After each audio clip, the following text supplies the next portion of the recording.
करता हूँ आप सब स्वस्थ होंगे। मेरा नाम है विक्रम कुमार। आज के क्लास 9 में हम लोग पढ़ने वाले हैं chapter first, what is democracy and why democracy. तो स्टार्ट करते हैं चैप्टर बिना किसी देरी। ठीक है, डेमोक्रेसी क्या होता है और डिफरेंट फॉर्म ऑफ डेमोक्रेसी में किस तरह से आप पूरा चैप्टर समझेंगे। पूरा चैप्टर जो है फिलोसफिकल होने वाला है, लेक्चर बेस्ड होने वाला है। सीधी बात इतनी सी है, जितना बढ़िया आपके पास लैंग्वेज होगा, जितना ज्यादा आप फिलोसफी झाड़ सकते हैं, उतना अच्छा चैप्टर आप समझेंगे, उतना अच्छा आंसर आप लिख सकते हैं। डेमोक्रेसी एक वर्ड है सिंपल सा, जिसका डेफिनेशन आप बचपन से पढ़ते आ रहे हो, है ना। बचपन से यानी कि क्लास 6, 7, 8 आप पढ़ते आ रहे हो कि डेमोक्रेसी क्या होता है। डेमोक्रेसी का मतलब लोकतंत्र। लोक मींस जनता, तंत्र मींस सिस्टम, यानी लोगों का सिस्टम। किसका सिस्टम? लोगों का सिस्टम। क्लियर? तो democracy is a form of government in which the rulers are elected by the people. जो रूलर्स हैं यानी कि जो हम पे शासन करते हैं, शासन कौन करता है हम पे? हमारी सरकार, गवर्नमेंट। वो किसके द्वारा चुनी जाएगी? जनता के द्वारा। ठीक है, डेमोक्रेसी जो वर्ड है दो शब्दों से मिल करके बना है, डेमोस एंड क्रेटोस। डेमोस का मतलब पीपल एंड क्रेटोस मतलब द रूलर, जो हम पे रूल करेंगे, अथॉरिटी।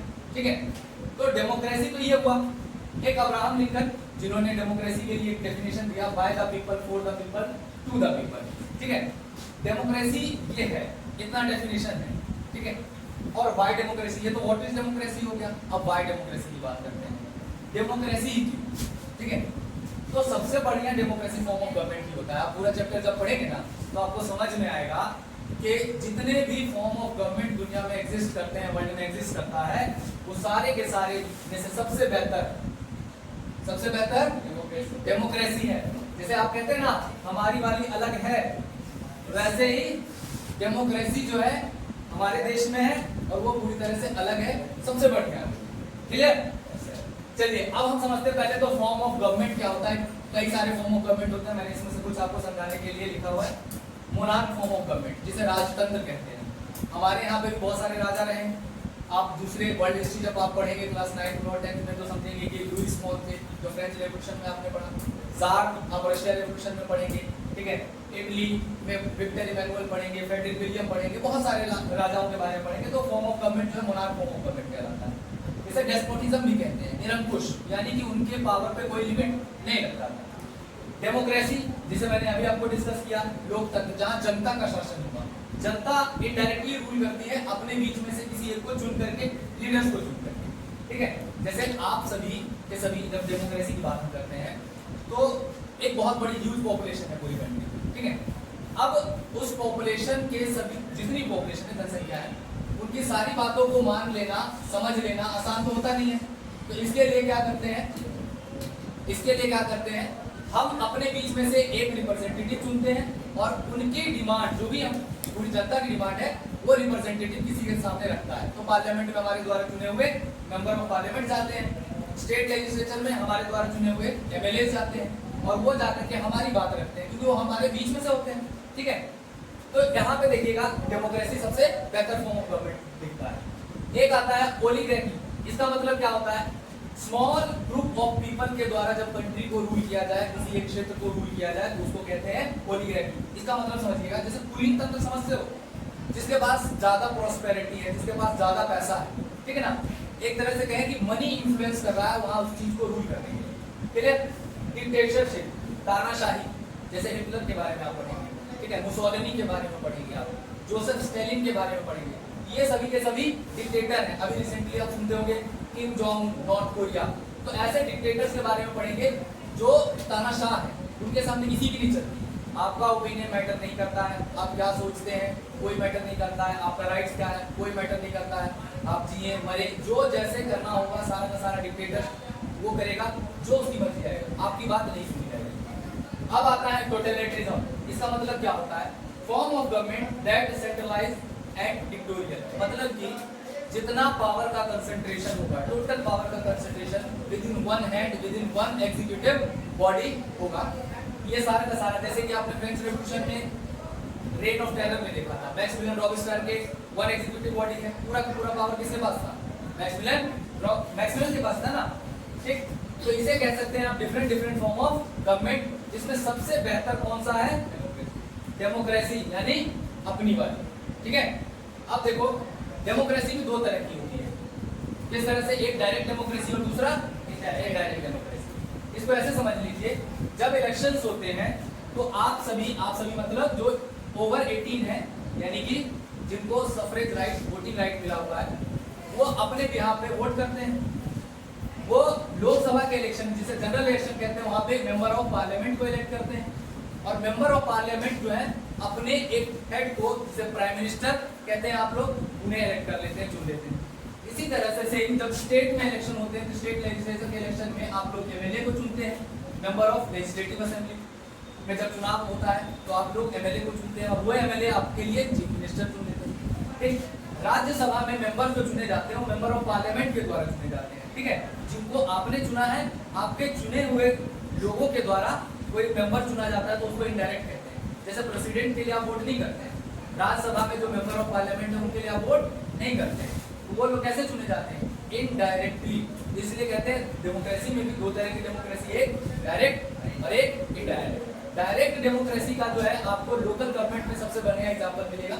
लोकल गवर्नमेंट में जो ग्राम सभा के मेंबर होते हैं वो डायरेक्टली अपने एग्जीक्यूटिव को चुनते हैं, ठीक है। तो डायरेक्ट और इनडायरेक्ट डेमोक्रेसी दो तरह की डेमोक्रेसी होती है। अब डेमोक्रेसी क्या है ये समझ में आ गया, डेमोक्रेसी क्यों जरूरी है इसे हम आगे और डिटेल में समझेंगे। तो सिंपल सा जो डेफिनेशन है डेमोक्रेसी का, इलेक्टेड बाय द पीपल, जो हमारे लीडर होते हैं, उसके बाद बचता क्या है, तो हमें पढ़ना क्या है। Simple definition is not sufficient.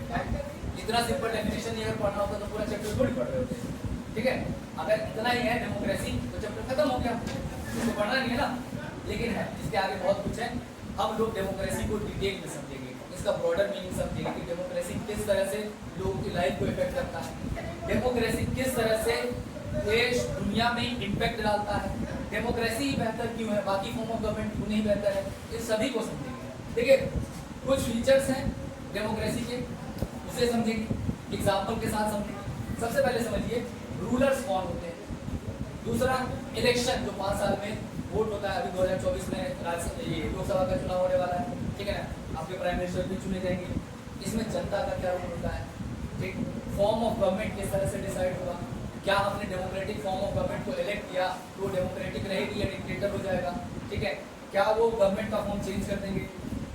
इन सभी के बाद हम लोग फीचर्स ऑफ डेमोक्रेसी को डिस्कस करेंगे। ओवरऑल इस चैप्टर में क्या क्या पढ़ने वाले हैं उसको मैं समराइज कर रहा हूँ।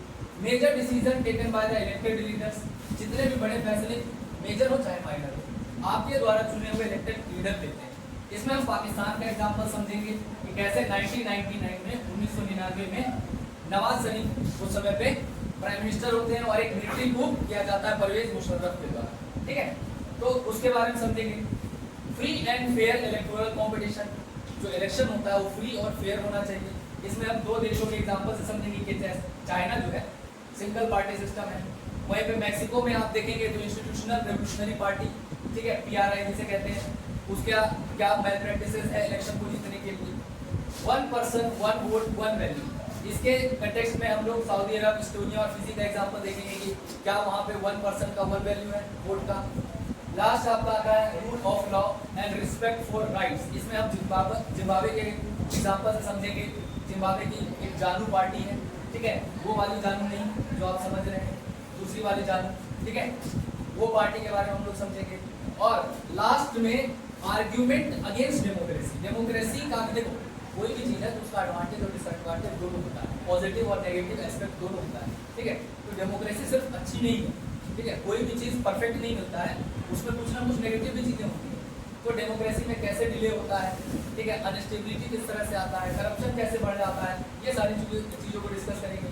फिर आर्ग्यूमेंट फॉर डेमोक्रेसी, डेमोक्रेसी के लिए आप उसके पॉजिटिव एस्पेक्ट को डिस्कस करेंगे। और लास्ट में ब्रॉडर मीनिंग ऑफ डेमोक्रेसी, यानी कि डेमोक्रेसी में वो और ज़्यादा बड़े पैमाने में कैसे बढ़ सकते हैं। डेमोक्रेसी का जो एसेंस है, रियलिटी में डेमोक्रेसी क्या है, कोई भी भूखा ना सोए, कोई भी किसी को भी कोई थोड़ा सा भी कष्ट ना हो, इक्वल राइट्स मिले, इक्वल अपॉर्चुनिटी मिले, ये एक्चुअल डेमोक्रेसी एग्जिस्ट करती है। तो उसका जो ब्रॉडर मीनिंग है वो चैप्टर के लास्ट में हम लोग डिस्कस करेंगे। तो ओवरऑल हम लोग कितना कुछ पढ़ने वाले हैं इस वीडियो में मैंने ये बताया, इस क्लास में मैंने ये बताया। अगले क्लास में हम लोग आगे की चीज़ें डिस्कस करेंगे, एक एक टॉपिक को लेकर के कि पाकिस्तान के साथ क्या रहा, चाइना के साथ क्या रहा, मैक्सिको के साथ क्या रहा, सऊदी अरब के साथ क्या रहा, एस्टोनिया के साथ क्या रहा, जिम्बाब्वे के साथ क्या रहा, एक एक चीज को हम लोग डिटेल में डिस्कस करेंगे। तब तक के लिए थैंक यू वेरी मच।